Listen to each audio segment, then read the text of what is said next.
பதிவில் என்ன பார்க்க போகிறோம்னா ரொம்பவே ஹெல்த்தியான ஹெல்த் மிக்ஸ் பவுடர் வந்து வீட்டில் எப்படி ரெடி பண்ணுறதுன்னு பார்க்க போகிறோம். ஆல்ரெடி நான் வந்து வீட்டில் ரெடி பண்ணுற சத்து மாவு வந்து நான் போட்டுருந்தேன்.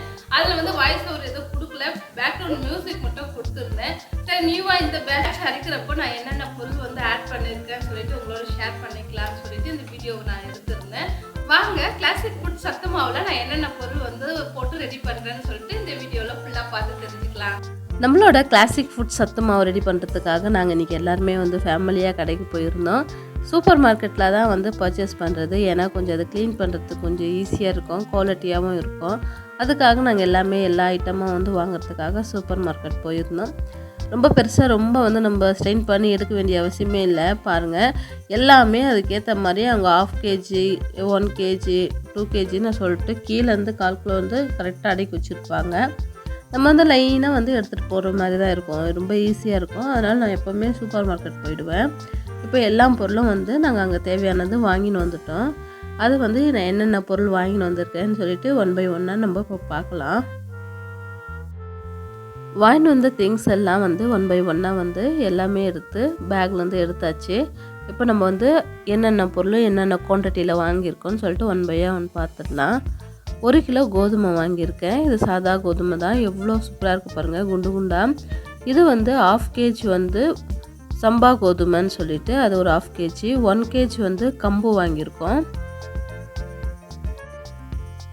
1/2 கிலோ வெள்ளை சோளம், இது 1/2 கிலோவாக இல்லை, நல்லா 1/4 கிலோவாக எடுத்துட்டேன். 1/4 கிலோ வந்து பச்சை பயிறு, 1/2 கிலோ சிவப்பரிசி, 1/2 கிலோ கருப்பு கவுனி அரிசி, 1/2 கிலோ வரகு அரிசி,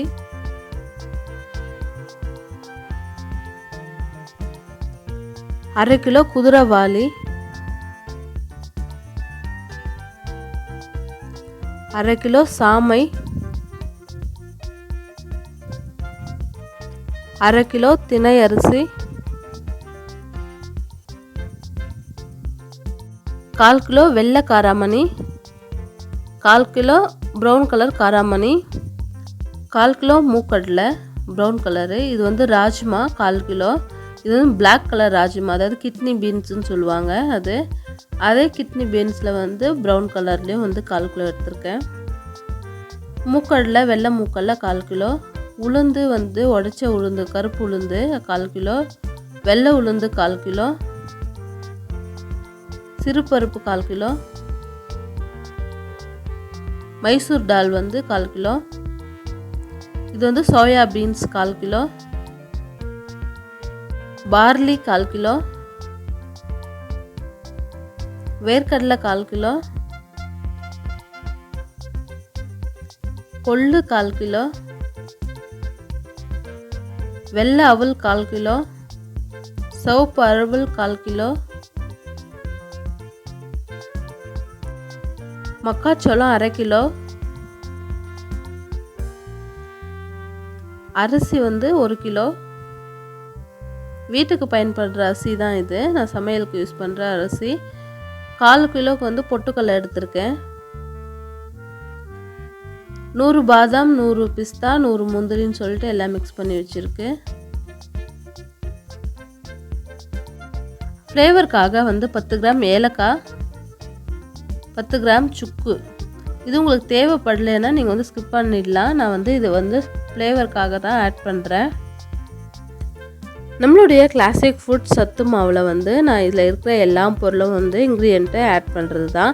இந்த அளவில் தான் நான் வந்து அடிக்கடிக்கு வந்து நம்ம வந்து தேவைப்படுறப்போ பேட்சாக அரைச்சிக்குது. ஏன்னா அதிகமான குவான்டிட்டி வாங்கிட்டா நம்ம தரமாக வந்து ரெடி பண்ண முடியாதுன்றதுனால இந்த குவான்டிட்டி அளவில் வந்து நான் எடுத்து வறுத்து அரைச்சிக்குவேன். அடுத்த பேட்சுக்கு வந்து நாங்கள் ஒன்றும் ரெடி பண்ணுறப்போ இதே குவான்டிட்டியில் தான் நாங்கள் வாங்கி அரைப்போம். இப்போ பாருங்கள், நான் வாங்கின எல்லா பொருளும் வந்து பதமாக வந்து ரொம்பவும் தீயாமல் மீடியம் ஹீட்லேயே வந்து வறுக்கணும். ஆல்ரெடி வந்து நான் இதனுடைய வறுக்கிறதெல்லாம் வந்து வீடியோ போட்டிருக்கேன். இப்போ நம்ம வந்து கொஞ்சமாக நான் வந்து என்னென்ன பொருள் போட்டு வறுத்துக்கிறேன்னு சொல்லிட்டு சும்மா அப்படி பார்க்கலாம். ஒவ்வொரு பொருளும் வந்து வறுக்கிற பாருங்கள் அதனுடைய கலர் வந்து எதுவுமே வந்து ரொம்பவே மாறாது, எல்லாமே ஈவனாக இருக்கும். எல்லா பருப்போட எல்லா ஒரு தானியத்தோட கலரும் வந்து ஒரே ஈவனாக தான் வறுந்துருக்கும்.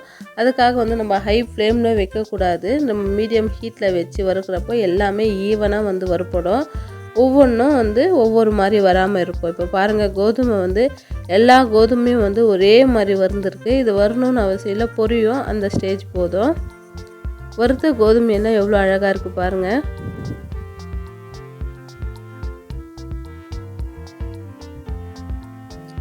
எல்லா பொருளும் இதே மாதிரி ஈவனாக நம்ம வந்து வாங்கியிருக்க எல்லா பொருளும் வறுத்து எடுத்துக்க போகிறோம். அதே மாதிரி நட்ஸ் வகையும் வந்து ஆட் பண்ணி எந்த நட்ஸும் தீயாமல் ஈவனாக நம்ம வறுத்து எடுத்துக்கலாம்.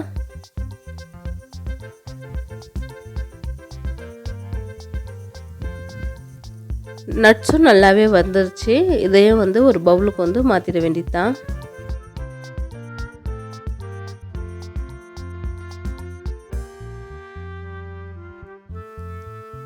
நட்ஸோடைய வேர்க்கடலையும் நல்லா வறுத்து ப்ரௌன் கலரில், அதுவும் வந்து தோல் எடுத்துகிட்டு ஆட் பண்ணிக்கலாம்.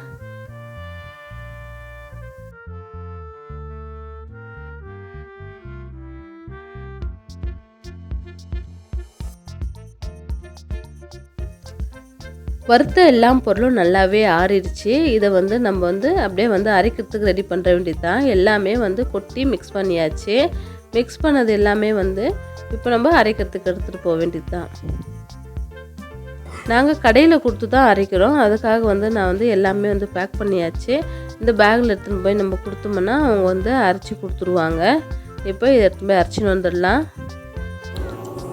கடையில் கொடுத்து வந்து நம்ம மாவை வந்து ரெடி பண்ணியாச்சு. இதை வந்து இங்கே ஆற வைக்க முடியாது, இது வந்து மிளகாலாம் நிறையா இருக்குதுன்ட்டாங்க. நான் எப்போவுமே வந்து வீட்டில் தான் வந்து ஆற வச்சுக்குவேன். ஆற வச்சுட்டு அப்படியே பேக் பண்ணுறதுக்கு எனக்கு ரொம்ப ஈஸியாக இருக்கும். நியூ பேட்ச் ரெடி ஆயிடுச்சு. கிளாசிக் ஃபுட் சத்து மாவு உங்களுக்கு யாருக்கு வேணுமோ வாட்ஸ்அப் நம்பர் வந்து ஸ்க்ரீனில் கொடுத்துருக்கேன், அந்த நம்பருக்கு கால் பண்ணுங்கள், இல்லை வாட்ஸ்அப் பண்ணுங்கள், நாங்கள் வந்து உங்களுக்கு கொரியர் பண்ணிவிடுவோம். இந்த வீடியோ உங்களுக்கு பிடிச்சிருந்தா லைக் பண்ணுங்கள், உங்கள் ஃப்ரெண்ட்ஸ் அண்ட் ஃபேமிலிக்கு வந்து ஷேர் பண்ணுங்கள், சப்ஸ்கிரைப் பண்ணாதவங்க சப்ஸ்கிரைப் பண்ணுங்கள். தேங்க்ஸ் ஃபார் வாட்சிங்.